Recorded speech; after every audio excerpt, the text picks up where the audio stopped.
Hello, everyone. Welcome. Live Audiophile Roundtable. I'm Steve Westman. The week that was, we'll talk about that. And Christmas come early for MOFI. You saw that, right? Yes. Mariah Carey, the Merry Christmas album, a one-step 33 and a 45 RPM. It was, I guess, put on MOFI's website on Friday morning. Got a lot of people posting on the different forums, and then by the afternoon, it was gone. So we're going to talk about that today. Let's bring in, you guys wanted him, you demanded him, he's back. Michael T is back. Mike is on. How are you? Good afternoon, Steve. How you doing? I'm very good, thank you. So okay, so let's talk about this now. Mariah Carey, the Merry Christmas album. What are your thoughts on that? I mean, that is true. This is a true thing. It was on the Mobile Fidelity website, and that's where I grabbed those pictures for our thumbnail today. But within a couple of hours, I mean, there's a lot of people were posting in the Mobile Fidelity forums and the different Facebook groups, and then it disappeared. So, what are your thoughts? And it's not. And Rex v. Spinner. This isn't a joke. Like I said, that if I'll go back to it, you can see here on the thumbnail, you see pre-order. That's right. I got that screenshot. That was a screenshot right off of the MOFI site. So it was there. I had to see it for my own eyes. And so I didn't believe it when I woke up this morning. I'm like, okay, is it April 1st? No, it's not. It's August. But this is true. Thoughts? The odd thing about that was it looked very legit to me because there was a written description that was in the format MOFI uses. And it even mentioned, and this would have been technically appropriate for the time, that it was transferred from a analog Dolby SR tape to DSD, which is what was being used, a half-inch analog tape, which would have been appropriate for that time. And everything about it looked legit. And not only was there the one-step and the double 45, there was also an SACD. So I noticed I didn't know. I didn't even notice that. There were three of them available. So, and then, like you said, people were posting about it in forums, going, "Is this real? Is it not real?" And then I clicked on it; it was actually there. Yeah, it was there. Well, that's why I said. I mean, if you look at our thumbnail again, you'll see it shows. I don't know if you got a chance. I just take it out. Yeah, I did and then like you said, by later in the day, look at that, Michael. Pre-order. This is right off their website, and if you were to scroll, it's 125 for the one step on the right. On the left is the 45 RPM. And you can get the one step at 33 RPM super vinyl. Now the odd thing is they didn't send out an email for that one. Usually you get an email follow up that announces it, and the email never went out from MOFI saying this is coming soon. So what's going on? Well, that's why we're doing the show today. We're starting this as well. I mean, this is really interesting. I think it's possibly is people have been complaining about like too many classic rock titles. Is MOFI going in a new direction? I mean, well, I'm going to ask everyone's thoughts that are watching today as well. I mean, what their thoughts are on this. I mean, Mariah Carey. I mean, I don't know. Hey, look at this. We got a fan. I guess someone that wants to. Yeah. Look at that, Steve. Yeah. Look at that. It's not me. You know, I was thinking the rumor I'd heard after Mariah Carey was going to be another one. Woo! Have you seen this one yet? Nope. Oh. Shoot. That's the one I want to see. I've been waiting for it forever. If you're gonna do Mariah Carey, do some Milli Vanilli too. I mean, come on. I want a Milli Vanilli one step. You guys are. I think you scared everyone in the audience. That was hilarious. No, there's not going to be Milli Vanilli, but Mariah Carey. That's a true thing. Now, that was a true thing. Now, is this something that you're interested in buying? I mean, it's a different demographic. It's obviously a seasonal thing. Christmas album. It's one of the most played Christmas albums of of this generation. And the single is like crazy. It's everywhere. It's played, right? It's number one everywhere. It's one of those games you can play during Christmas time. You can go into the mall or a store. You'll probably end up hearing that song before you leave for the day from shopping. Yeah. Right? So I don't know. But who would spend 125 on that? That's what I was baffled by. So 125 for the 33 one step, 30 and super vinyl, but you can get the 45 cut non-super vinyl for what, $60? I think they had listed it for. Interesting. How's that Sabrina Carpenter record that just came out? These are all three new releases I'll talk about. I bought that on Friday in the Seattle area. A lot of places are already sold out of it. Even like Targets are sold out of it. We had stores here doing midnight sales on it. There was like 100 people at the midnight sale. So Amazon has it still for, I think it's it's a great record. It was produced by a guy named Jack Antonoff, who's a really famous producer nowadays. It's a really nice record. I also got last weekend the Post Malone record, his country record right here. This is a good record too. He has guests on famous guests on every single track, basically. This is, by the way, this was cut at Sterling Sound by Joe Nino Hernes and played it at RTI, and I believe pressed at RTI over 4 sides, so it sounds really nice. And another one I picked up this morning is a band from Ireland called Fontaine's DC. This is great too. I have their previous album. I really like this. I went and got this. This was cut in the UK at Matt Colton at Metropolis, another great mastering studio. I haven't listened to it yet, but I expect this to sound really nice too. So those are my 3 new releases. Do you know anybody that likes Sabrina Carpenter? Steve? No, not really. I mean, really? I know the songs. They played a lot when I'm in the car with my kids. Yeah. I like She's coming to Vancouver in November, and I heard that her concert in Vancouver is already sold out. Yeah, and here she's playing at a place called Climate Pledge, which is huge. Sold out, and she's not playing at the Rogers Center where the Vancouver Canucks play hockey. It's like places that have 20,000 people. Yeah. She's playing at the Pacific Northwest Coliseum, which is just the old Vancouver Canucks. It's still 15,000 or 16,000 sold out tickets there. It's pretty impressive. Yeah, she's pretty popular right now. Really good. So So I'm wondering, do you think the MOFI thing was a hoax that somebody hacked their website? I'm trying to figure that out. Or it was a beta test and someone just clicked the wrong button to get it on live on the screen. I mean, that's a possibility. Because I'm curious, are there any listeners that actually pre-ordered it and you got a confirmation email from? Well, here's the thing. I didn't even notice that. Could you have pre-ordered it if it was up? Was the button available to click on even? I didn't even notice that. Okay. Yeah. Well, I mean, the direction's interesting. Again, normally isn't it a little early to be selling Christmas records, or is it just what it is now? I mean, it just doesn't matter. Yeah, what is it? We're in end of August, September. We're not even in September yet, or even the fall, or even Thanksgiving in America, or Thanksgiving in Canada, which are 2 different Thanksgivings. I mean, I don't know. I don't listen to Christmas records until. Well, I think if you go, I've noticed places like Costco already have their Christmas decorations up. Usually, everybody, Well, I was at Walmart last night, and they got Halloween stuff on one aisle. On the other side, they're starting to put some Christmas stuff up. So I don't know. Yeah. I find that depressing when I see Christmas in August. Like, come on, it's a money grab. That's for sure. For sure. So I'm going to go over a couple things. The week that was, right. So what I want to talk about with everyone here. Let me go to it here. We're going to do this. So, I like going to Acoustic Sound's website. They do their top 50 best sellers, right? Mm-hmm. And so have a look right now. Anything that, this is 20 through 13. You can see Count Basie, 88 Basie Street, $40.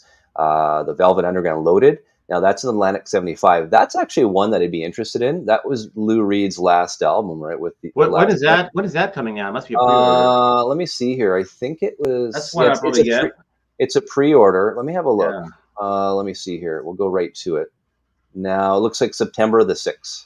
Okay, that's a week and a half away, basically. Yeah. So it doesn't say here. If I'm scrolling down, it doesn't say here who cut it. And it doesn't say anything about sort of the source either. It just says 180 gram, 45 RPM, double LP. That's all it says. So I find that interesting. And I found this interesting as well. You look at some of these here, and we'll go through them. Of course, Count Basie. You've got the Velvet Underground at 19. You've got the Yes album. You've got Diana Krall. You've got Jerry Mulligan and Ben Webster. Now, I saw this here. I think it was this one here, the Clark Terry album. I want to go down for a second.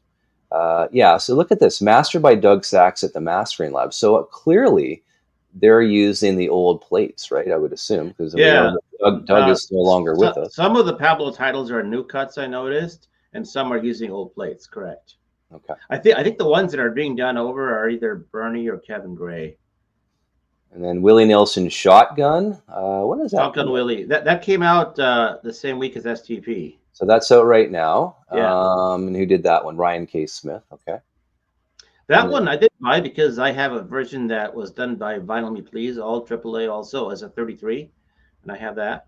And that's done. Is that done by Ryan as well? I believe so. I have to go check. Yeah. And then we got Still Selling Well, Stone Temple Pilots Core, the Yes album, Skip James. Yeah. It's not one that I have, actually. I just want to see It's a here. blues record, yeah. Definitely blues record. That's a new series started, Bluesville. That's a whole new series, like the Verve and the other ones he's doing. So this was cut by Matt Luthens, who cuts for Kevin Gray as well as Chad. So that's interesting. And Matt Luthens also has a facility in Kansas. He actually has Doug Sax's equipment. Did you know that? I did know that. Yeah. So he cuts out there. Matthew also is the one that makes all the dubs for the reel-to-reel tapes that Acoustic Sound sells. Mm-hmm. Yeah. So with that, so where are we at? So we've got Skip James, Simon and Garfunkel, Bridge Over Troubled Water, and the MOFI 180 Grammar. We've got Chico Freeman. We've got Count Bass. Yeah, we got that one. Dizzy Gillespie here, Big Four. What about the Dizzy Gillespie? What about these? Those are all Pablo titles. Yeah. Mastering Lab. So again, this would be the old metal again. This looks like mastered by Doug Sachs at the Mastering Lab. So they're using old metal there again, which is okay. And then we bring on the top 7 here, top 6, In Excess Kick, Bill Evans Trio, Bill Evans Sunday at the Village Vanguard, Waltz for Debbie, Foreigner 4. Look at that, Foreigner 4. That's what I've been considering. I like Foreigner. I didn't see that before. That actually knocked off Bill Evans. So that came out with SGP and the Willie Nelson the same week. Those were the 3 titles. But I'm wondering how the Foreigner 4 sounds. Anybody have that? And that was, I want to just go back to that, and I'm assuming let's see here. This is gotta be a Ryan Smith. Ryan K. Smith. Yeah. There you go, from the original masters. I have the Mobile Fidelity cut as well. And then we've got Stone Temple Pilots Purple, number 2, and of course, still number 1 is, a lot of news, the Doors LA Woman.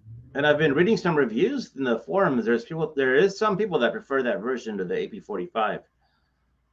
They're saying the vocals are clearer. So we'll see. So that's funny, right? Because you have all these arguments and posts for it's 45 is better, and most people will argue the 45 RPM sounds better. So how does the 33 now sound better than the 45, which was cut with fresher tape in 2000? When was this? 2012. The Doug Sachs 45 RPMs came out, or again, 2012, I believe. Yeah, that's what I said. So again, does it sound better? Or are we getting into bias again? But at the same time, Bernie's constantly upgrading. A lot of these places like Sterling Sound and Bernie Gorman Mastering, they are constantly updating the rooms. They're upgrading and upgrading and upgrading. So there may be improvements in the cutting system from 2012. Well, we know that with my conversations with Kevin Gray. He's constantly upgrading his stuff. All of them are. Reinvesting more of his money into his gear. You have to do that as well. So yeah. Okay, I got a question for you. If anyone knows this, so I wanted to find out. Where some of these records might be in demand for these audiophile companies and some albums. So I just went to Spotify and I Google Spotify's top streaming albums of the 1960s. I want to show you this to see if this interests you at all. Maybe if these are the ones that are streaming on Spotify, maybe some of these should be audiophile cuts at some point. So have a look. So number 1 album on Spotify is Abbey Road. It streamed over 3 billion streams. And then after that, I was surprised by this. It's CCR's Willie and the Poor Boys. And then the Beatles' White Album. Then Help Again. So everyone's listening. So it's Abbey Road, the Beatles, 3.3 billion streams on Spotify. Willie and the Poor Boys, CCR, 2.2 billion. The Beatles' White Album, just over 2 billion streams. The Help album by the Beatles, 1.5 billion. United, Marvin Gaye, 1.4. And you'll see here, I'll flip it over here. Aftermath, the Rolling Stones, almost 1.5 billion. We're talking Christmas again, The Magic of Christmas, Nat King Cole, 1.4 billion. And then CCR makes it again. Almost 4 billion streams, and then Led Zeppelin II, 1.3 billion. Rubber Soul again, another Beatles album again, 1.3 billion. Beatles again, Please Please Me, 1.2, and then another Christmas album at 1.1. So that is interesting. So going back to that, Led Zeppelin II. 1.3. Let's talk about Led Zeppelin II right now. What a coincidence! Yeah. So I was right before we went on. I was telling Steve that I was at a record store yesterday, and this is in Tacoma, Washington, because I was in Tacoma yesterday. And this is a record store that tends to sell things on the pricey side, like they have the Buckingham Nicks for $125, for instance. Yeah.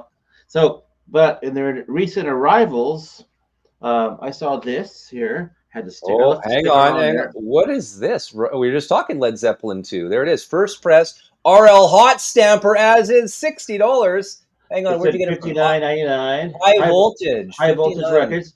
Okay. And you know what? It's one of those stores where you can have a punch card, and when you get it filled up, you get 20% off. So I was saving my punch card, and I got it for 20% Michael, off. look at this. I brought my Yeah. RL hot stamper. Yeah. So pull out the matrix. So I want to see. I know there's like a bunch of different variants to the RLSS hot cut here. And mine has on side one, it's RLSS. And in the dead wax, the matrix is STA 691671-1A. That's side one. And in side two, it also has an RLSS on there as well. Does yours have MO on the label, like Monarch-MO? Because mine is a Monarch pressing. On the actual, no. Yeah, if you look at the actual label, Atlantic used to tell you what pressing plant they used at the very bottom. So go to the very, very bottom. Okay. It'll have a PR maybe for Presswell, MO for Monarch. Under see the very last line where it says in parentheses ST-6. Yeah. What is mine says CTH. CTH. That's a pressing plant. So we'll have to go on Discogs and see which one that is, because some of them are PR, some are CTH. So yours is mine is a Monarch pressing. Yeah. So as is, so it looks scratchy. You know, I have one scratch on mine on side two. No, it's Bring It On Home, the last track. Yeah. It has that little tuk tuk tuk. Yeah, and I cleaned it ultrasonically on my. I have a Kermis machine. The person who owned it before me, obviously, he must have been an audiophile because it came in a rice paper inner sleeve. It is noisy, but I listened to it. I was extremely impressed. I've heard this at an audiophile show before on a different system, but it was nice to hear it on my own. And I'll tell you what, for me, I mean, yeah, it's a crisp, clear, lots of low end. But what really, really impressed me, I believe it was on Moby Dick, just the drums. Have you listened to how good the drums sound? It's just like you're listening to drums are in your room. It's really, really impressive, you know.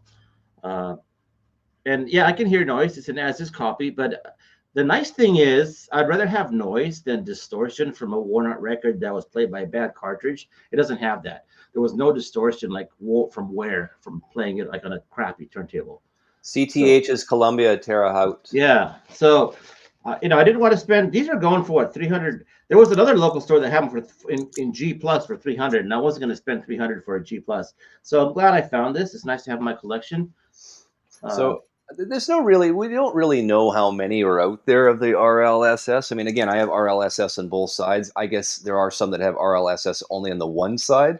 And yeah, mine has it on both sides. Yeah. And there's also, I think I saw an LW on there too. So I don't know. I've seen the LW in other Atlantic records too. And there's also a Monarch stamp, an M with a circle around it. Yep. There's an LW. And I believe it's the same on both sides.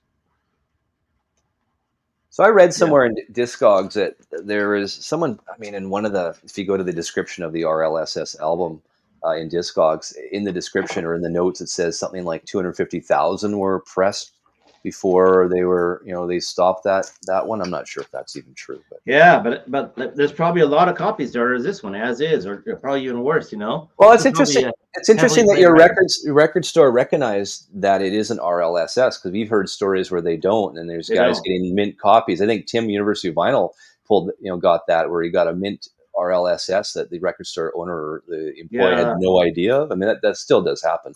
And and this is my grail for years, the Mobile Fidelity. This is the Stanricker half speed Led Zeppelin II. I sort of like the way the old MFSLs were mastered, so I don't have a problem with this one cut at half speed. It's definitely doesn't have the dynamics and the sort of the sound stage that the RLSS does. It definitely doesn't have the same sound, but I do like this album. I wanted it for the longest time. I was able to I bought this a while back now. It's not new in my collection, but I was able to get a really good price on it, so I had to pick it up. Yeah. I like it. It's one of those things, one of those things you just want to have in your collection. This is one of them. I don't do that very often, but yeah. You don't have this one, right? I don't. No. I'd heard mixed things about it. That's why I kind of haven't gotten. So it's again, if you know the Stanricker half speed Smiley EQ type of mastering, you just again become your own mastering engineer when you get some of these cuts and play around with your amp if you can, right? And just make it sound the way you want it to sound. Yeah. Anyway, so that was my kind of my find over the weekend. I got 3 new records over the last week. I've been busy with other stuff too. Hey, by the way, I wasn't on last week's show. I was busy that night, but I wanted to tell Steve I don't own the one step of Abraxas, but this is my favorite version. I've had it for a while now. You're gonna let, yeah, This I is got a it too. nice, really nice sounding version. Now this is a digital half-speed cut, so just so everyone knows, it's not from the analog tapes. Yeah, and this was I think early '80s. These came out. They would use the analog tapes, but they digitized them, I believe. They ran it Yeah, through the yeah. Even says it in there if you've got the insert. Yeah, I I have some of the insert. This one doesn't have it. yeah, Uh, I think I might have it but here. the pressings are also really quiet on these. That's the nice thing. Really quiet pressings. These half speeds, yeah. Not all of them are great, as you know. Some are crappy. It depends. I have it here, Michael. So it talks about the half-speed mastering, and then it gets into the master sound audiophile record pressing process as well. So yeah, I mean, I like some of these. I mean, I have the Pink Floyd "Wish You Were Here" half-speed master, which I think Yeah, sounds that's my fantastic favorite. as well. I don't know, some of these are great, but yeah, there's definitely a digital step to them. Just so everyone knows that it's not pure straight from the analog tapes. From what I Yeah. can tell from all of this. But yeah, these are reasonably priced still, right? They're not that Yeah, expensive. and I also have I think I have a Bridge Over Troubled Water that doesn't sound too bad from that series too. Uh, yeah. I have a quad Bridge Over Troubled Water that sounds Yeah. not doesn't sound that good. I'm not a big Yeah. fan. The version I have, I think it's right here. Yeah. This is actually a pretty nice sounding copy. The half speed master of this. Yeah. Here you go. Yeah. We don't talk about that CBS half speed masters as Yeah. much. I There's don't see one much that chatter about it. there's some that don't sound good. I used to have Billy Joel the Stranger. That one was awful sounding. I sold that one. I have another one up there. I think it's like Chicago's Greatest Hits. That's the worst one I've heard of all of them. Like tons of tinny high end, you know. So not all of them are good. Some are crappy. It just depends on the title, you know. So. Yeah. And yeah, the story. So for people that don't know, the story on those is CBS wanted to jump on the MOFI bandwagon, and they hadn't quite figured out how to do the RIAA equalization properly at half speed. They just left it on like a full speed cut, and there's adjustments that have to be made. You know, that's why some of those didn't sound good. You know? Well, go back to the "Wish You Were Here." There's the first cut of that. There was the adjustments on the RIA level didn't happen as well. So the equalization is wrong. So there's the first pressing of the "Wish You Were Here" half speed that doesn't sound as good as the second press. And have you heard the story about? I think it was Journey Escape. Was it Escape? There was one that MoFi only had out for about a couple of days or a week, and they pulled it immediately. It's selling in the thousands. That's when CBS Master Sound decided to start their own series. So they issued it, and MoFi barely had it out. That's one that goes in the thousands if you have a MoFi copy because it's so rare. I agree with this. I've got a Canadian copy of Billy Joel's Greatest Hits, and it's great. The double LP. Yeah, and great sounding album. I've heard the MoFi version from later sounds good. That one sells for like $300-400 now. The MOBA Fidelity, yeah, that's a lot of money. Well, just like is it? So look at the comment there. One of the worst versions I've ever heard. That's what I was saying. I listened to The Stranger on CBS half speed. Corey, that's I agree with you. I sold mine. Oh, was it Frontiers half speed? Someone's asking about that. I don't have. Does anyone have the Journey's Frontiers? Although the original was an RL Sterling. No, RL Master Disc cut. So wasn't it Steve Hoffman that came on and says he doesn't think any of the Journey albums sound very good, even recorded or produced very good? The original was a Bob Ludwig, though. So I swear he said that on the show. Maybe someone remembers, but I have a hard time remembering all of this. But yeah, I don't know. But I've got you brought some other records. I mean, I wanted to show everyone this. This is I wanted to show you guys this. Hang on. And someone is mentioning in the comments there was Escape MoFi that was pulled. That's the one that's the Journey. That's the Journey. Yeah, the Escape MoFi. They didn't have the license for it as well. They gave it to CBS because CBS wanted it themselves for half speed. Yeah, that's why they pulled it. Interesting. Oh, it was Hoffman that mentioned that. Hoffman did say on my show that he doesn't think any of the Journey sounded that great, anyways. So it doesn't surprise me. I'm not a Journey fan at all. It's not something I listen to. Okay, so last show, you know how Because Sound Matters are coming out with the Green Day one steps, they're going to have American Idiot and Dookie, and Dookie, as we all know, is analog. So I'm not sure who's if it's going to be cut at 33 or 45. We don't know who the cutting engineer is going to be yet. It hasn't been confirmed. But last show I was showing people this. This is Green Day's Dookie album. This is cut all analog by Kevin Gray, 33 RPM. I got this for $15 Canadian. Yeah. Not bad. But take a look at this. There's a connection between Green Day and Black Sabbath. Did you guys know that? You didn't know that? No. Look at this. Right here. You got the woman on the front. It's right here, and it says, "What is this that stands before me?" Right there. Oh, okay. I've never noticed that. Oh yeah, I was looking through. I'm like, hey, hang on a second. What is this that stands before me? Black Sabbath. There you go. I've heard though that the present Walmart cut of Dookie is also Kevin Gray. So it'd be the same plates. That's what I've heard. Yeah. Yeah. So this is definitely not a Walmart cut. I think do the Walmart cuts. The Walmart they tend to be color. The Walmarts don't sell records here in Canada, so I have no idea. Yeah, they tend to do colored vinyl mostly. Okay. This is a 2008. It says here on the label. But yeah, I thought that was funny. So they made a reference, and I didn't even notice this all these years. I had this CD years back. I did not notice this little Black Sabbath. Interesting. I never noticed that either. Yeah. And then there's a monkey throwing its own crap at. About to throw its own crap at people too. Wow. That's kind of funny. I don't know. Hey, last week we were talking about this box set, right? Remember how I opened it up on the show? And what's happened since last week? Why? What do you mean? Are people aware that these have been issued as individual titles now? That happened last Friday, I believe. Yeah. So all the titles are individual titles. You can go to the Rhino Hi-Fi. Yeah. So people were complaining about it selling out so fast. Now they're available as individual titles. All 5 of the titles can be bought for $40 each. Yeah. Same cut, right? Yeah. Yeah. So I thought this is real. That's the thing. This is another thing about records, right?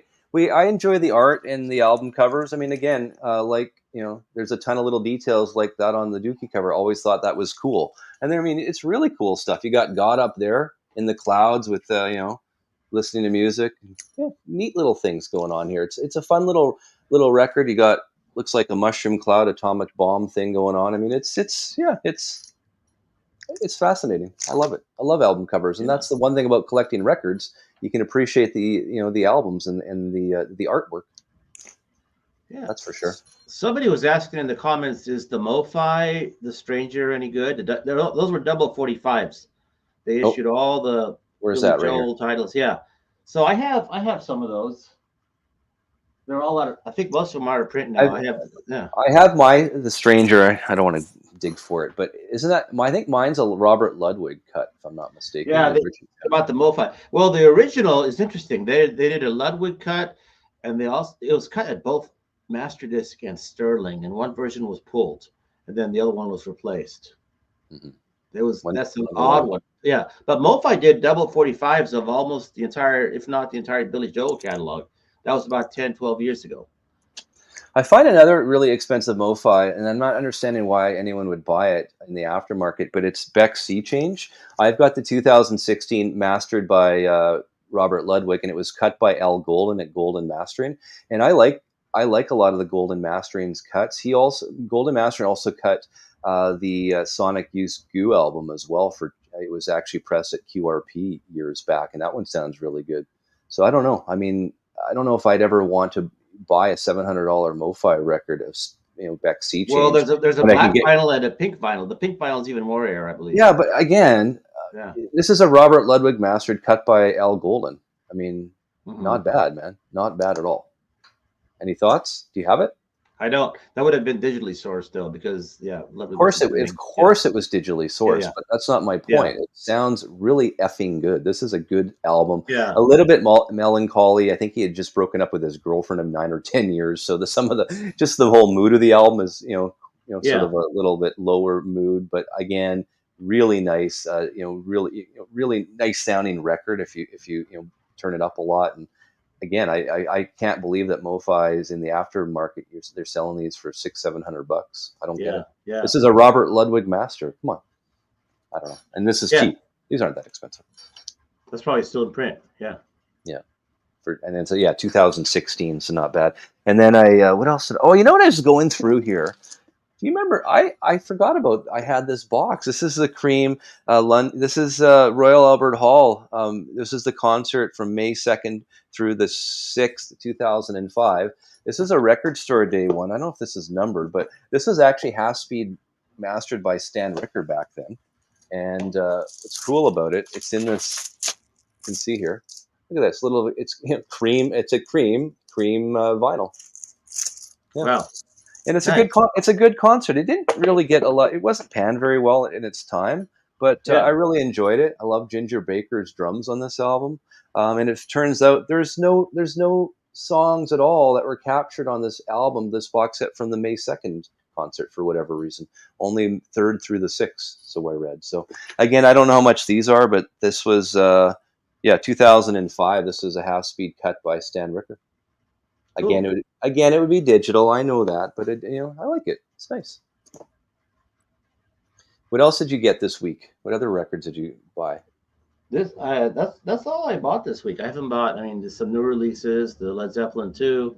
I've been kind of busy, so I haven't had a chance to do my shopping. So, have you got anything else new, Steve, or no? Well, those aren't really new. I was just looking at stuff that I was spinning this week, and then I've got this. Got on the wrong side here. I apologize for doing this, but. Here, this is I like Dire Straits. Now, PB Patrick said, "Hey, Steve, you got to pick up this one," and I did. So this is the half-speed mastered Dire Straits, self-titled, and this was cut at a mastering company called Strawberry, if I'm not mistaken, Strawberry Mastering. And is that UK? It's I believe it's UK out of London. Yeah, I know Strawberry was a mastering facility in the UK. That's what I'm asking. Yeah. Yeah, so they're around from 1978 and closed in around 1983ish or so. So I really like this cut. It's you can see it, the Vertigo label there. Mm-hmm. I do have the Mobile Fidelity 45 here, as you can see, and I have an original. I think this is a Canadian original Mercury. Yeah, this would be my Mercury Canadian, if I'm not mistaken. Yeah, as you can see. But wow, I'll tell you, on this album. Sultans of Swing being my favorite song, sounds great on it. But I really noticed too, 6-blade knife. You can really hear the mastering choices on that song, and I'm liking this album. I think I paid $45 for it, so it wasn't cheap. But again, being a fan of Dire Straits, I wanted to check it out, and I was really. Do you prefer it to the MOFI or no? I do prefer it to the MOFI. Yes. Absolutely. Yeah.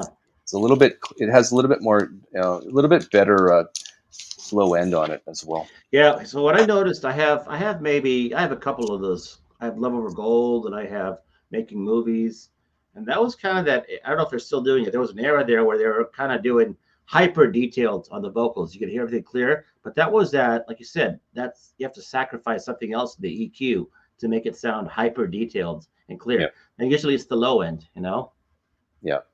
And in this week, it's funny, I did a show a while back, that I'm showing here. This is my Speaker's Corner, Joe Cocker, with a little help from my friend, the Speaker's Corner version. I've got an original album of that, and it sounds so bad. So I was so annoyed by it that I had to find the Speaker's Corner version, which I did. This is a while back, but actually we just listened to it this morning. Just an excellent cut. And if you guys are looking for something, I love Joe's voice, but this is just an excellent album altogether. I'm not a big fan of Beatles sort of cover songs, but you got to love the With a Little Help from My Friends cover. Great album. Someone is asking about Sabrina Carpenter. Yes, I want to show you something else. So on the insert for that Sabrina Carpenter, check out this picture of her behind her vinyl wall. Let me see. This is what's on the inside. So you think that's her? But do you think that's an AI wall, or is that actually? No, because actually one of them is a box set from Lee Hazelwood. He did stuff with Nancy Sinatra. Put it back up. Yeah, this is on the inside, her vinyl wall. What's it say? Does it say like it's her wall? Does she? No, it doesn't. It's just in there. Yeah, it's just in there. And this was cut at Optimal in Germany. So it's a really nice sounding record. It came out on blue vinyl. Yeah, that's the one I got. Yeah, I saw that advertised on Amazon. There was lots of people buying it. So yeah, lots of people buying it. Yeah.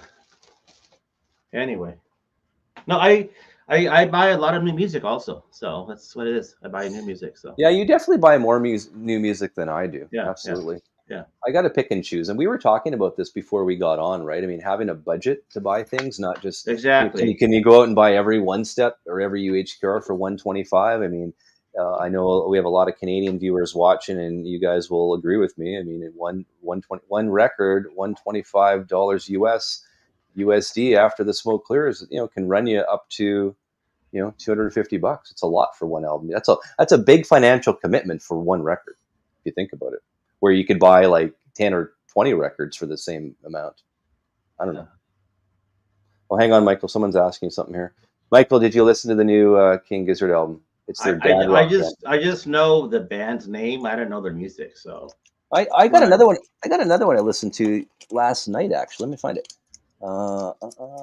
Here. Do you remember? Steve Albini just passed away, but I thought the Jesus Lizard. I think if you like noise rock or whatever you want to categorize this at, this is what's this one called? This is called Down. Great album. I mean, obviously, I like the song "Fly on the Wall" was my favorite track. Probably early '90s, right? For that, I can't remember, but it's what would year it have been? 1994, I think it was. This album, anyways. So they got tracks like "Fly on the Wall," "Mistletoe," I like, "Queen for the Day." Again, guys, it's a Steve. I have this Jesus Lizard album. Have you seen that one? It's called Pure. Yeah, that's one I have in my collection. Yeah. Steve Albini passed away. I mean, he worked, with many acts over the years. So if you want something different, if your wife and your significant other isn't home or your kids and you want to turn something up loud, this is loud. It's it's something you really got to get used to. It's not for everyone, that's for sure. So yeah. Oh, here's a question. Rick V. Spinner. Steve and Michael, what are the grails you're after these days? Well, I found one of them. Yeah. My RL Zeppelin II. Yeah. Like I said, it's a little noisy, but I can still hear how good it sounds. So that's what matters. Yeah. I like this one. Sabrina makes me want caffeine. That's one of her big songs, isn't it? Espresso. Yeah. Yeah. Oh, you know what? Hang on. I saw this. Goat is Jose's favorite album. It's the best Jesus Lizard. Yeah. Isn't Goat? Yeah. I think Goat is their first album, wasn't it? I think it was their first. Yeah, I've lost track. It's hard to remember all this stuff. I know Head was his first. So Head would have been the first album. Goat would have been the second album. I think I saw them. I probably saw them live back in the early '90s. I've lost track of who I've seen because I used to go to so many shows. So I'm just trying to think about. I mean, if you guys have any grails, put them in the comments. I'm just trying to think what some of my grails are. I got one of my grails. I mean, I've got the test lacquers for the Rhino Hi-Fi Black Sabbath self-titled. I mean, that's a pretty cool grail to have. Thanks to Kevin. Yeah. It's on 2 discs. Yeah, got that. Those are single-sided, I believe, right? They don't come like both sides. Yeah. And they're actually bigger. They're what are they? 14-inch. 14-inch disc. Yeah. I mean, yeah. Were you able to get it fit on your turntable or no? Because some won't fit 14-inch. Yeah, it fit. Absolutely, no problem at all. Yeah. Oh, Master Disc RL Stranger. And this is the thing, and I agree with Tim here. I have it as well. Beats the Sterling tip. I have both also, and I'm trying to remember. One was released first, and then it was pulled. And I can't remember. Maybe Tim knows which one came out first. I think the Sterling came out first, and then they went to RL. I'm trying to remember the order. I want to say that. I want to say that's what you told me before on one of the shows. So yeah, Tim might be able to tell us. I believe the producer Phil Ramone wasn't happy with one of them. Something happened, Ramone did some great work for Billy Joel over the years. I mean, he's a great producer. I mean, he did Didn't he also work with Paul? Did he work with Paul Simon also? I'm trying to remember. He could have. He worked with a lot of people. Yeah. And he's passed a number of years ago now. But are people putting their holy grails in the? I want to see some holy grails. Yeah. What's this? What's this here? Rubber Soul. I don't think these are holy grails, are they, Dave? Maybe he's looking for UK copies or something. I don't know. Oh, with Springsteen. Ramone great with Springsteen. Yeah. Tim is saying on the Stranger Ludwig cut, better bottom end and drums fuller body. Thank you. Yeah. Yeah. So Ramone worked with Simon. Which album was it then? Wiccan Exile. Which one was it? Does anyone know? Beck, Bang Load, Mellow Gold. Okay. Oh, I used to have the original version. I used to own that. I wish I hadn't sold it. Why is Bang Load was his original record label. Oh, really? Yeah, Bongload Records. Yeah. Huh. Yeah, I still have a 12-inch of Loser from Bongload. John Loper, Rage Against Machine, RL self-title. Oh, Ryman with Simon was a Phil Ramone. Is that your Grail? Is that a Phil Ramone produced album? Yeah. Sorry, I'm confused now. Doesn't take much for me to be confused, guys. I'll tell you what. I'll pull something out that I know is a lot of people's Grail. That's really expensive nowadays. I have an original pressing of Tool's Enema. You know this record? Well, we've heard of it. Pull it. Let's see this thing. I've never really seen one before, so let's see this. Yeah, it goes for over 1,000. I think it goes like 1,200 now. So what did you buy it for? I didn't buy this. I got copies when I was in radio. Let me see the vinyl. The vinyl, there isn't much to look at. It's just black labels. Oh, really? Yeah, it looks like this. It's a double album. There's nothing on there. There's something, but it's really hard to see it. Yeah. And the rumor on this album was originally, I think Classic Records was going to release it because they have test pressings that appear to be from RTI, and then it was never released by Classic. But the quality is audiophile quality. That's why. So that would mean Bernie Gredman would have cut those. Who knows? Yeah, there's no BG in there though, so I don't know. But yeah, there's the back. Yeah, Pixies, the MOFI Pixies, those two records, Surf a Rose and Doolittle. Yeah, I wouldn't mind those two. There is a MOFI of Surf a Rose. I have it. Did you know that? Did you know that? No, I knew that. Yeah, I have that one. But then, if some people have a lot of grails. I mean, it just depends on. I don't know. Nothing really nothing's exciting me. Like, oh my gosh, I want to spend $1,000 on this. I don't really have that at all. I don't know. I'm not feeling that.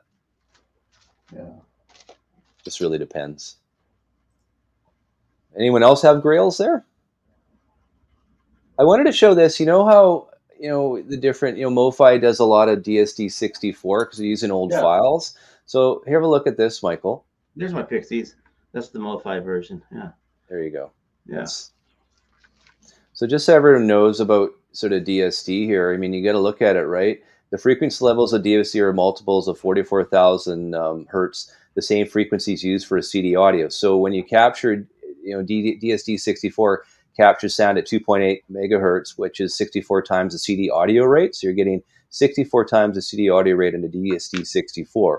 And then in MOFI also does DSD 265. So of course you're getting 256 times higher the CD quality. So that's obviously MOFI's goal for doing it DSD. And I think someone had mentioned in the comments before, I mean, there's a lot of good sounding DSD cuts and mastered cuts out there. I mean, absolutely. Yeah, someone else is mentioning the band Dead Can Dance. This is a great sounding record. I do have that one. That's a silver label. Hold on. Yeah, but this is like a reference quality record. It's like for show off your system good. It's really good. I used to have an original pressing a long time ago, and I sold it, and I got this MOFI. Their music sounds really, really good on vinyl. Yeah. Mono UK Beatles White Top Loader first press Mazzy. Love Over Gold. That's a good one. QX2 vinyl, yeah, I remember. Who would have cut that one then? Is that a Ludwig cut as well, Tim? Or is it probably would have been Ludwig. Yeah. Well, actually, I know Making Movies was cut at Sterling Sound. I don't know. I'm trying to remember if Love Over Gold's also. So, Michael, tell the folks why do some MOFIs have the silver label? That was their budget line. Remember that? Those were selling for $24.99 when they came out initially. I remember. But why?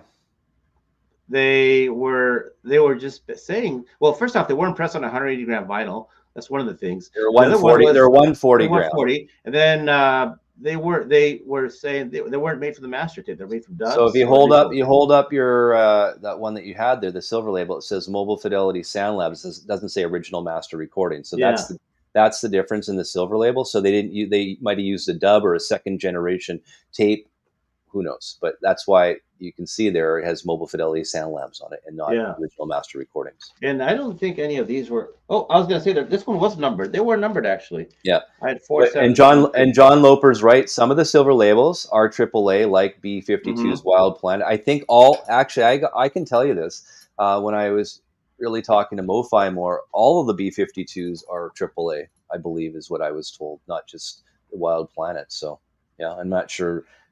And I think they were even telling me they could have been for the original tape, but they weren't sure. They couldn't verify it, so that's why they couldn't put original master recordings. But they're definitely AAA. Yeah. So yeah, again, yeah, source tapes for silver labels were not original tape, which exactly. But yeah, the B-52s sound awesome. Those silver labels, I really like them. I think what show was it? I was showing the Tears for Fears. I've got the Tears for Fears silver labels, and those are eh. Yeah, I've heard mixed reviews. I was telling folks, if you're going to buy some, Tears for Fears, just go for the original vinyl. I think you'll be much better off and saving yourselves a hell of a lot of money. That's for sure. And I'll tell you, I'll show you another silver label that doesn't sound very good to me. Let me find it. There's another one that doesn't sound very good. Some are okay, like we said. Some are okay, and some are not. This one right here, I'm not a big fan of this one. I have it. Undercurrents. Yeah, I mean that does not sound very good at all. Oh no, it's a whole issue, and I can tell you that it's an issue with the source tape, the master. Yeah, tape. it is. That's the whole source issue with that one. I'm surprised it was released actually, based on how this sounds. Yeah. I have this one too. I've had this one for a while now. This is my 1986 Peter Gabriel Canadian pressing of So. This is the Bernie Grunman cut. There's different cuts, and people complain, oh, it doesn't sound this. You have to get the Bernie Grunman cut of So, and this is the one that I have. Yeah. This is still in the shrink. This one sounds great. Bernie Grunman cut. He did cut it, and I believe this is my Canadian. I think it's Canadian. God, I should probably double check, but yeah, this is my Canadian, and it's still in the shrink. Kind of crazy. Cut by Bernie Grunman. Yeah, great sounding records. I know some people on here in previous shows we've talked about that, and some aren't too happy with the sound of it. But yeah, there's a Bernie Grunman. I like it. And then Norman was saying, Jackpot's Undercurrent by Kevin Gray sounds great. I mean, that's sort of... Yeah, I haven't bought that yet. I've wanted to get it. I wanted to get that one. Yeah, you can go down the street. It's in Portland. You can just drive to Portland and grab it at their shop. Is it Jackpot Records? They actually have a retail location. Yeah, they do. And I mean, it's funny. Yeah. How much are they for that Undercurrent? I don't know. Mazzy might know. Probably $30, I'm guessing. Yeah, I'm noticing someone's put in the comments, a lot of those 12-inch 45s from Peter Gabriel sound really, really good. Someone mentioned Sledgehammer. I have one for Don't Give Up, and that sounds amazing too. I absolutely love that song. Just so I have haunting. That on 45 RPM. Yeah, Mazzy's saying 30 for the Kevin Gray, which is really reasonable. That's a great deal. And Kevin Gray did a lot of those analog cuts. I can't remember offhand the other ones that are out there, but there's been some really good reviews. If you just Google Jackpot Records Kevin Gray cuts, or just go to their website, you can. Is it just jackpotrecords.com? I think. And I got an answer from them on my Facebook. Their Jackpot is reissuing all those Martin Denny records now. Oh, the Exotica records. They're reissuing all those. Yeah. Someone was mentioning Stooges. I'd love to see Stooges on the Rhino Hi-Fi label. I hope that happens. I know. I want that one too. That's one of my requests. Funhouse is released by ERC last month, right? I know Patrick Peebythal had reviewed that. But maybe the self-titled Stooges would be a nice addition to the Rhino Hi-Fi series. Yeah. The Meters. That was the one. Thank you. That was another one that Jackpot's doing. Is the Meters? I believe. Am I correct? And I believe they also did the Electric Prunes. And then Kevin Gray, when he was on our show, Michael, really was happy with the way the Meters turned out and the sound of that one. He was really happy with that one. Yeah. Stooges, Rhino Hi-Fi. I would like to see Stooges on Rhino Hi-Fi, and maybe they're self-titled. I've got it here somewhere. I've got like a yellow. The Rhino Hi-Fi sounds really good. I have that too. I don't know who cut it, but it sounds really good. Which one are you talking about? The Stooges, Rhino Hi-Fi. It's not on Hi-Fi. The Stooges isn't on Hi-Fi. It was a Rocktober issue. I have it. I have it here somewhere. Right. Yeah, I have it too. I have it up here. Yeah. Here it is. I was looking at it. Yeah, it's kind of yellow, like a yellowish, a transparent yellow vinyl. Oh no, sorry, I'm wrong. Oh God, it's like a transparent. Oh, okay. That's a nice sounding copy though. It is. Yeah, it sounds really nice. I like it. But again, I'd like to hear it on, part of the high fidelity. Yeah, this is a 2016. Yeah, this it was produced by John Cale, right? We all know John Cale. Man, Yeah, this is their self-titled, but this would be nice to get some audiophile treatment. We've got Funhouse out from ERC, and that's gotten some really good reviews. But we all know with ERC, you can only get it's only 400 copies of it at $400 or $500 each, and then once it's sold out, it goes onto Discogs, and you're looking at 750 and up, right? I mean, it's a lot of money. Somewhere in the thousands, even. Yeah. A little bit too rich. Yeah. Wish we could get some AAA audiophile Floyd cuts again. Yeah, I don't think that's going to happen. We know there's gatekeepers of the Floyd. Is it James Guthrie is the gatekeeper? Kind of like the Led Zeppelin, right? Same with Zeppelin. They're just stuck in their digital. Well, it's funny because I know James Guthrie would work with Pink Floyd for years, and when he remastered those, the last go round of the Floyd, he was basically he sent the files over to Bernie Grundman, and Grundman just cut them flat, straight to the lathe. So there was there's no adjusting at all. ERC copies, 450 copies, and it was $550 USD. That was the Stooges Funhouse. So they're all sold out. Does anyone want to go onto Discogs? I'm curious to know. Someone's saying maybe 500 copies. How much are they going for now? I'm guessing 750 and up, probably. And some people have probably bought them. I mean, does it sound that much better to buy a record for $750 when, I don't know. I mean, even if Rhino Hi-Fi comes out with this, it's only going to be $40, as we know. So, I mean, why wouldn't you? I think this only cost me 20 or 25, right? I don't know. Yeah, PB Thal got the Stooges. He got the Funhouse. We should probably do a show. I want to do a show with that one. Maybe we'll do another Stooges shootout. That would be interesting.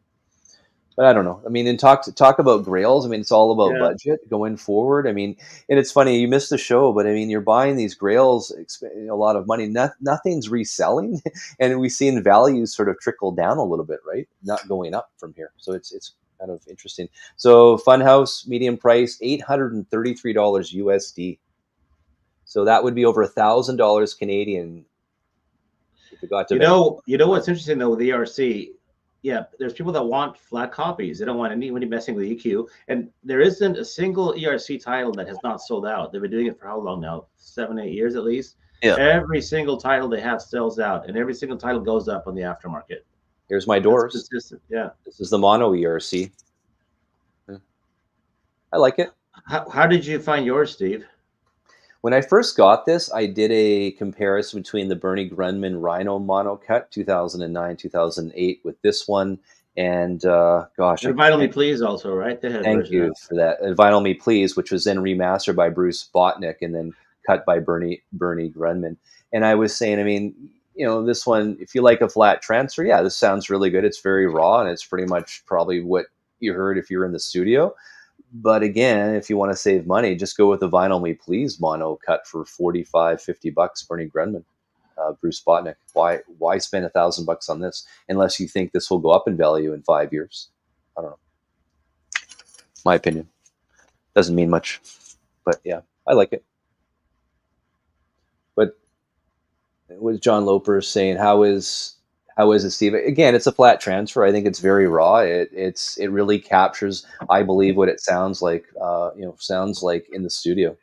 Is it worth $1,000 to buy it? I would say no. Don't buy it. In the aftermarket, if you have one, great. Go buy the VMP mono. Sounds great. Plus, in the VMP mono set too, Michael. You get these little 45 singles of I have that. Which is the actual, because it was, I guess when they cut it, the timing off those songs were wrong. So also the label is the European label on Vogue Records. It's yellow. Okay. It's pink and white. I remember I have it. Yeah. Yeah. So the timing was off. So those are the timing on the Light My Fire on those ones apparently. Again, I like the VMP too. I mean, Vinyl Me Please. I don't know. Any of the stuff that I ever bought from them sounds really good. I'm really impressed with them. It's just too bad they're not doing more. Jose, only ERC I would buy would have been, and then the Stooges, okay. It's just expensive. That's the thing, right? I guess it's more of a collector's thing, the ERC stuff. I know there's some people in the industry that just loathe the ERC.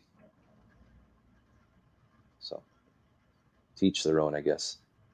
1999, you're talking the Doors mono LP. I think that's I can't remember, guys. The Bernie Grundman mono cut. and then the 2011 Grundmann cut. I'd have to go back. I did a video on it as well, but I think I did it. I think it was a 2009.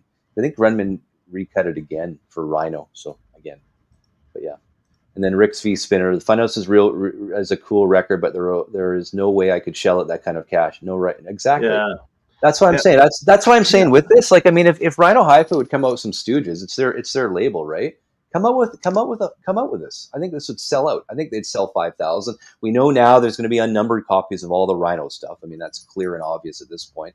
And I did ask them if they're going to do a Cars self-titled unnumbered, and they didn't say no. They didn't tell me a yes either. So that's, I would expect that. Not bad.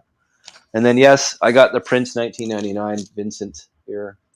Another great album. It's funny, this one. This is my Canadian cut. And it's a double LP, but it's not even in a gatefold. It's like a single album jack. You could stuff you'd have to stuff all the records in there, which I didn't do. I love the label. Look at Prince's eye. That's kind of cool. Yeah. Yeah. But I mean, this was a great album. What year was this now? 1982? 82? 82, 81 or 82. Yeah. I mean, I think Purple Rain was 83, if I'm not mistaken. Yeah. 1999, of course, was the first track, and then I always loved Little Red Corvette growing up as when I was a kid. But every track is great. This is just an absolute classic album. Yeah, amazing. Love it. Yeah. And I was listening to, and I know we're okay. Steely Dan talk. I mean, I hadn't listened to this one in the longest time, and this is my Canadian MCA. Let me make sure this is 1976. Is it? Maybe not. Yeah, it is. This is the Steely Dan, the Royal Scam. I was just listening to it here. You were getting out. You heard it when we were just before we got on. Yeah. Bernard Purdie, who's the drummer, he drummed for a lot of the Steely Dan tracks, and a lot of different albums, especially Asia. And he's got that Purdie. He calls it the Purdie Shuffle. It's sort of that really interesting sound that he's designed. I actually was listening to this today, the Royal Scam. I actually really thought his drumming on this album was better than on Asia. Okay, this is a fantastic drums on this album, and this isn't one that I really listen to that often. I think I've mentioned this before on the show, and this hasn't come out yet, right? AP hasn't released the UHQR, so they haven't released Royal Scam yet. They haven't released Katie Lied, I believe. Is that my understanding? And yeah, you're right, Dave. Right. The Purdie Shuffle is really prevalent on the tracks that he drums. I love it.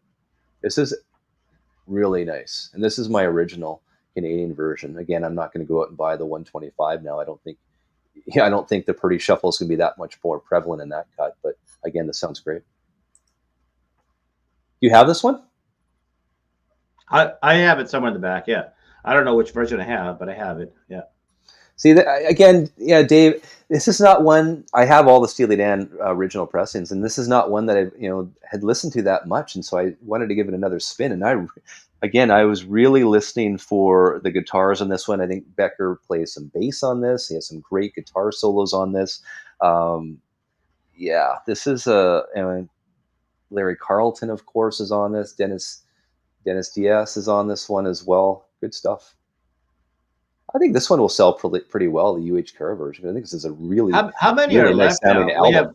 Is it just this and Katie Lied that are left? That's the only two that haven't been issued? Oh, it'd be this one. I think it's this one and Katie Lied. It's Royal Scam. And then Steely Dan will be done, right? Well, then aren't they going to do a 45 RPM, just non-UHQR clarity, non-clarity vinyl at some point? That's what he initially said. Chad said once the UHQRs are sold out, he's going to do double 45s. Yeah, I remember that. That was years ago, though. That was 2-3 years ago. Yeah.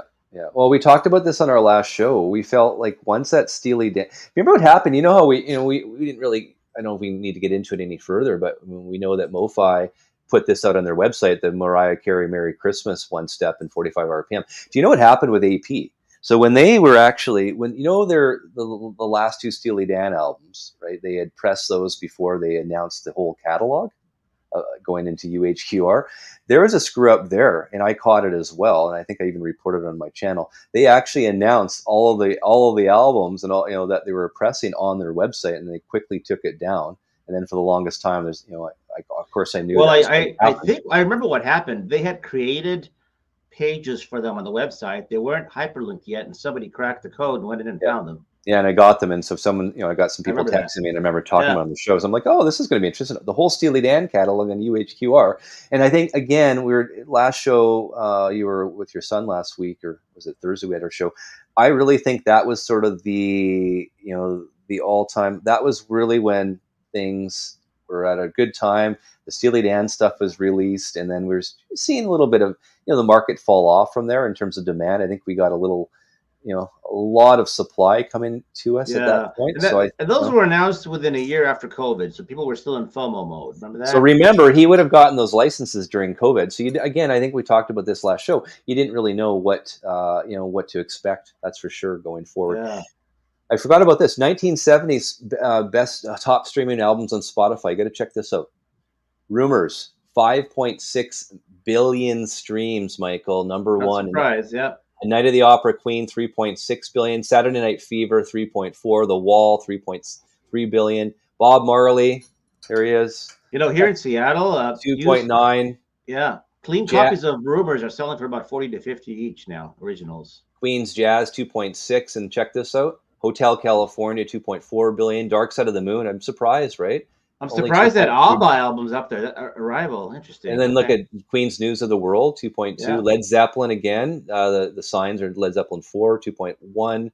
ABBA's Arrival. And look at this, Paranoid, Black Sabbath, 2.1. And you can see it here. It's covered by this ad, but you've got AC/DC's Highway to Hell. Yeah, but if this is worldwide, I'm not surprised ABBA's up there because worldwide they're popular. So go to this website, guys. Check it out for yourself. It's called Chartmasters, and you can just punch in the year. And you just if you scroll down on this website, it'll ask for the year. And if you want to punch in 1960, don't punch in 1960 for some reason. You got to punch in 196 for 1960. I don't know why that is, but that's what they're doing there. But I found that interesting. So again, if you look at some of the top streaming albums, some of these audiophile labels, I'm assuming are looking at this data and say, hey, if these are popular on Spotify, maybe we can cut them. I mean, a lot of them have been cut, right? Obviously, if you look here, but Queen, ABBA, I'm not sure. I guess there's a big market for ABBA, but Highway to Hell, AC/DC. We know Hotel California has been cut a million times. What else do we have here? We know Rumors has been cut a million times. Of course, we know Bob Marley. That was a big one, UHQR. And I like that record that Chad put out. That's been good. But Jazz Queen, that's another one. Interesting. I don't know. Well, a lot of those ABBAs have already been cut at half speed by Miles. That's Miles Scholl. Well, Miles Scholl did the Queens, and look at it. He did the Queens. He's done it. He's done the Bob Marleys. Yeah. Would there be a market for an audiophile Bee Gees Saturday Night Fever album? Wonder. Yeah. It's a nice sounding record. It sounds really nice. There seems to be a market for this, so yeah. You're gonna buy that. I'm telling you, you're gonna buy it. I was gonna buy both actually. I was FOMO. Yeah. There is an MFSL Gold Saturday Night Fever. How's that sound, Charlie White? I'm curious to know. I mean, I know Steve Hoffman loves the MFSL Gold CDs. He says those are the closest sounding to the master tape when he came on the show. Rick V. Spinner, these are stream lists, not vinyl buyer. No, my point being with this, you look at this list and say, hey, maybe we can convert some of these into audiophile vinyl. Now, here's another thing too. There was a fellow that was on our show. I was watching our show and he commented afterwards.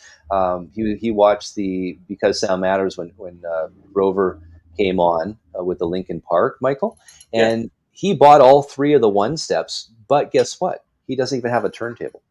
He just bought them? Okay. So there is a stat out there, and when Michael Fremer was on last year, the year before, we were talking about this. I said, Michael, do you know that 50% of new vinyl buyers don't even have a record player? So if that stat's true, there's a huge opportunity for these gear companies to start really marketing towards the younger demographic because they're buying these audiophile copies now.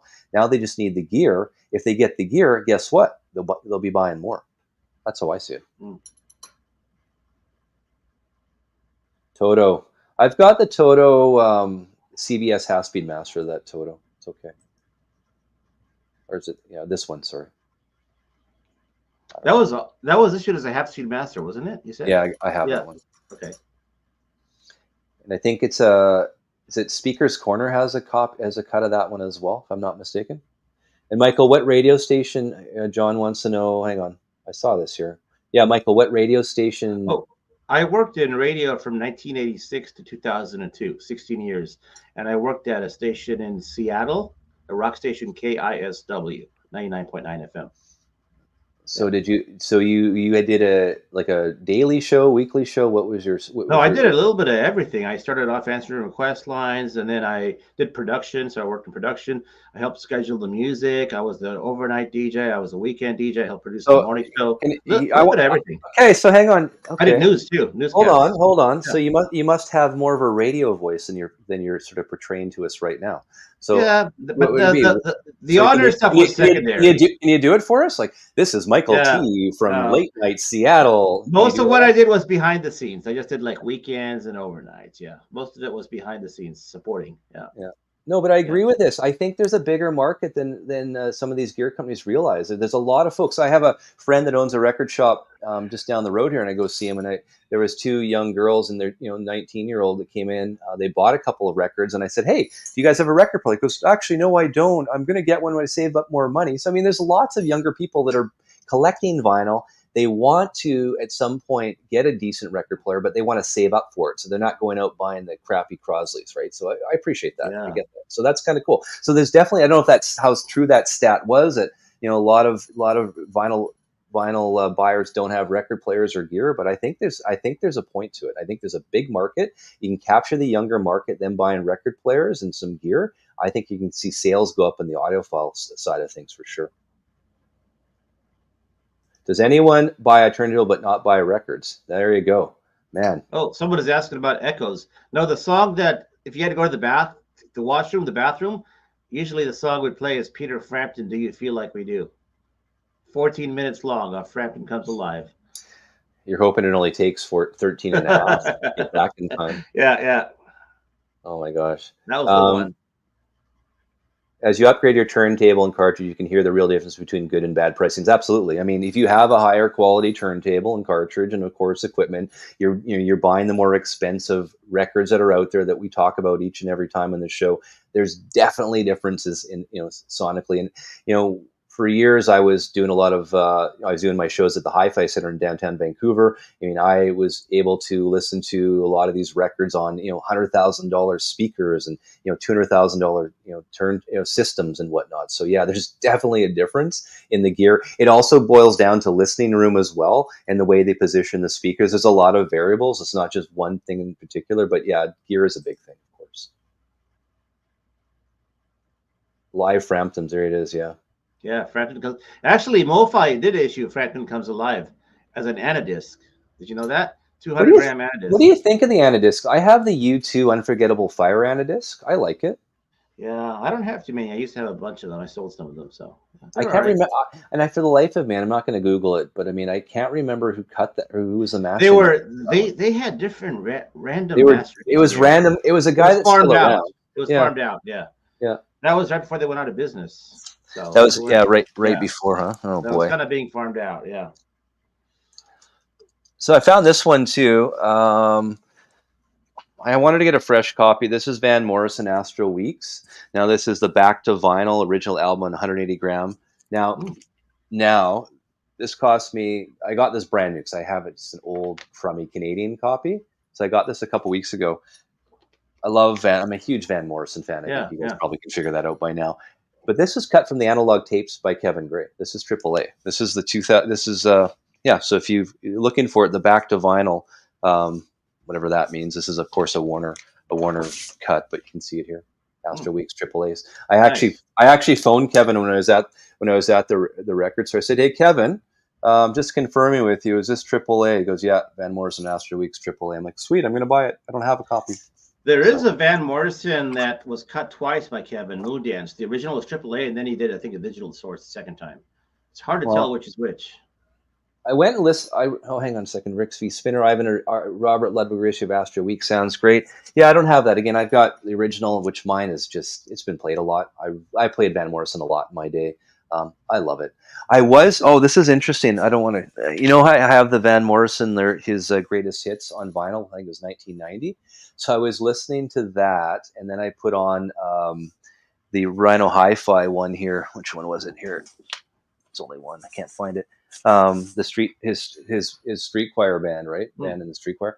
And man, I felt that I was listening. I think it was Domino was the first song on that album. So I went and listened to Domino on the Rhino, and then I went and flipped it to the Van Morrison 1990 Greatest Hits. And man, like the whole album is cut hotter on the Greatest Hits than the Rhino Hi-Fi. I was like, whoa, wow, that's interesting. So whoever mastered the original 1990 Van Morrison, I mean, Greatest Hits, man, a lot hotter cut. Just so everyone knows, I know they're going for a lot of money, but I couldn't believe it. I love the way the Rhino Hi-Fi sounds, but again, this one was cut a lot hotter, what I can tell. Yeah, but this is a great, again, and good, right? Brand new analog, all analog, $30, or this is $34 Canadian, so that's almost free if you've got US dollars these days. But yeah, not bad, not bad at all. What's the story? The Vidon Fleece is not a Rhino. I don't think that's a Rhino label. I think is the issue with that one. I know someone else has asked that. I might have asked Patrick Milligan from Rhino that one, but I don't think Rhino has the rights to that one. Maybe someone else knows that, because I mean that would be a great one to have as well. I mean, what Van Morrison record wouldn't be great as a reissue audiophile cut? I mean, come on, they're amazing. Yeah, well, I keep seeing Frampton in the comments. Somebody's talking about there was a Sweet Thunder issue. That was a short-lived audiophile label, Sweet Thunder. So, and the original Frampton Come Alive was cut at the mastering lab. It has TML stamps on it. Sweet Thunder. If you go to Discogs, there's a lot of interesting cuts there, and they're in the aftermarket to buy some of those from that label. They're expensive. Yeah, I have a Procol Harum that they issued. I haven't even listened to it, but I found it somewhere. Vidon Fleece, VMP on green, worthy release. Yeah, you know what? I actually want to have a look at that one. Thank you, Jeremy. Yeah. Interesting. Yeah, but again, my Van Morrison, the Greatest Hits cut that I have, 1990 cut, it's a Canadian. Wow. Is it ever loud? Just a louder cut. I could not believe it. Like it was very, very noticeable. So yeah, I definitely like the sound of my Van Morrison Greatest Hits album, 1990 cut. And that album, that really brought Van Morrison back. I know we talked about this in one of the shows, but that album sold a lot, made Van Morrison a lot of money. And the way he actually chose the track listing of that album, and I like the way it flows. I mean, it almost flows like an actual album, even though it's his Greatest Hits. It's not bad. Yeah. If you can find them in the wild, those guys, the Van Morrison Greatest Hits is like $125 and up for a clean copy. And those would be all analog as well. Faith No More, AAA Real Thing, Rhino Hi-Fi Westwind, Ask Patrick, the yellow Rocktober sucked and the original was expensive. Yeah. It's funny, those Rocktobers, I have heard hit and miss in some of the Rocktober stuff. I'm not sure how much you buy of it. I don't get a lot of the Rocktobers up here to the stores I go to in Vancouver. Yeah, what I've noticed, there are a few that are fresh cuts, but a lot of them are things that they already have plates for, and they'll do like color vinyl. Yeah. And they'll sell them for $25, so they're cheap. I mean, although I think Kevin Gray did it. I mean, going back to Astro Weeks, I'm not gonna, he did a Rocktober of Astro Weeks. It was AAA as well, if I'm not mistaken. And then the Jane's Addiction Ritual de la Habitual was a new Chris Belmont cut when that came out too. Yeah. And then Jane's Addiction, Rhino Hi-Fi. I'd love to see that. I think that would be amazing. I know that Patrick's, it's one thing that was one of my suggestions. I mean, I'm sure they're looking into that. And if they can do it, they probably will. And it goes down to this. It's dealing with a manager, dealing with bands and all that stuff. That's for sure. Well, you know what? We'll leave it at that. We went over time. I think this has been a lot of fun. This is just our wrap-up show. So MOFI, Mariah Carey, I mean, it looks like it's probably going to happen unless it was just an absolute, unless MOFI was trolling us, which would be really funny. Maybe they're trolling us. The comments that you and I saw on social media weren't that positive. Let's leave it at that, right? People were like, is this real? And here's the thing, I'm not bashing it because I think it's really cool that they're getting into different musicians and whatnot. I don't have a problem with it at all. It's not something that I'm probably going to buy because I have my Christmas albums, Mariah Carey. I've never streamed that Christmas album during Christmas. I hear it. I mean, you can play a game, go into any store or mall during Christmas. I guarantee you're going to hear that song. Everywhere you go. I almost want to just run away when I hear it, to be honest. It's overplayed. I'm not saying it wasn't a good song when it came out, but you don't want to hear it 2 million times, So, I mean, I get what they're doing. I mean, I guess, we don't want to sound hypocritical here, because we'll say, oh, all these audiophile companies need to get, you know, newer titles and newer artists and et cetera, which I agree with, which we're seeing happening with some of these labels now. So, I mean, with MOFI doing this, they're expanding their demographic, and it goes back to what I was saying. There's a lot of younger people out there that are buying records that don't have turntables. I've seen it. I've had people comment that say they buy these things and don't have record players. I've talked to younger generation that tell me the same thing. So it's definitely a thing. So maybe that's what's happening, is that they're going to capture a different demographic. Clearly, these people will buy these records and then eventually buy a record player. I don't know. Yeah. Possible.